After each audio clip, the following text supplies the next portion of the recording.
আসসালামু আলাইকুম রহমতুল্লাহ। আসসালাতু ওয়াসসালামু আলা রাসূলিল্লাহ আম্মা বাদ। আল্লাহ তাআলা নিকট লাখো কোটি শুকরিয়া যে মহান রব্বুল আলামিন আমাদেরকে হায়াতে তৈয়বা দান করেছে। আমি আজকে কিছু কথা বলবো যে আমাদের নিবন্ধনের নিয়োগ প্রসঙ্গে। আমরা অনেকে ভাইবা দিচ্ছি বা এখনো দিতেছি, বাজিয়ে ফেলেছি, বাজিব, কিন্তু দেখা যাচ্ছে যে আমরা যে আমাদের বার্তাতে একটা নোটিশ পেলাম যে পুলিশ ভেরিফিকেশন না দিয়ে কমিটির মাধ্যমে, প্রতিষ্ঠানের কমিটির মাধ্যমে নিয়োগ দেওয়া হবে। সেক্ষেত্রে সকলের হয়রানি, পুলিশ ভেরিফিকেশন যে হয়রানি হতো তার চেয়ে 10 থেকে 20 গুণ বেড়ে যাবে। সেখানে যদি আমি মনে করি 10%ও হতো, এখন যদি কমিটির মাধ্যমে নিয়োগ দেওয়া হয় সেখানে 90% হবে 100%-এর ভিতরে। এই জন্য আমরা আশা করব প্রতিটি ছাত্রী আমরা সকলেই এটার বিরুদ্ধে কথা বলবো।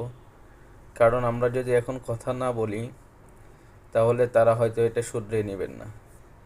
আমরা জানি যে আগে আমরা শুনেছি যখন নিবন্ধন সিস্টেম ছিল না বা সিস্টেম ছিল অত বেশি আইন কানুন ছিল না, তখনও কমিটির লোকেরা লাখ লাখ টাকা ঘুষ বাণিজ্য করত।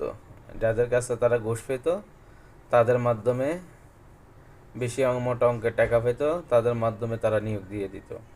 এখন যেহেতু আমাদের এতগুলো সিস্টেম, 3টা ধাপ, এমসিকিউর মাধ্যমে আমাদের অনেক যাচাই বাছাই করা। যখন আমরা অনলাইনে আমাদের আবেদন আমরা যখন করি তখন আমাদের অনেক বেশি যাচাই বাছাই করা হয়।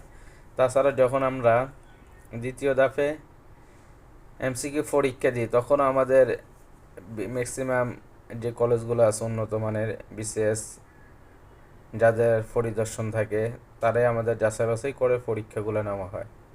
পরবর্তীতে আমাদের রিটেন পরীক্ষার সময় এমনইভাবে অনেক যাচাই বাছাই করে পরীক্ষা দেওয়া হয়। সর্বশেষ আমরা যখন ভাইবা দিই তখন আমাদের আরও বেশি যাচাই বাছাই করা হয়, আমাদের সার্টিফিকেট থেকে শুরু করে সব কিছু ইন টোটাল। এই জন্য আমাদের আর যাচাই বাছাই করার আমরা মনে করি প্রয়োজনীয়তা নেই।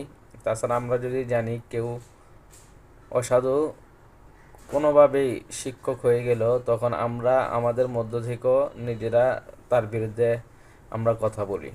সুতরাং আমরা মনে করি যে এটা অটো ইনফিউ যেন হয়, সেজন্য সকলের অংশগ্রহণ করা উচিত। আমরা সকলে একযোগে ইনশাল্লাহ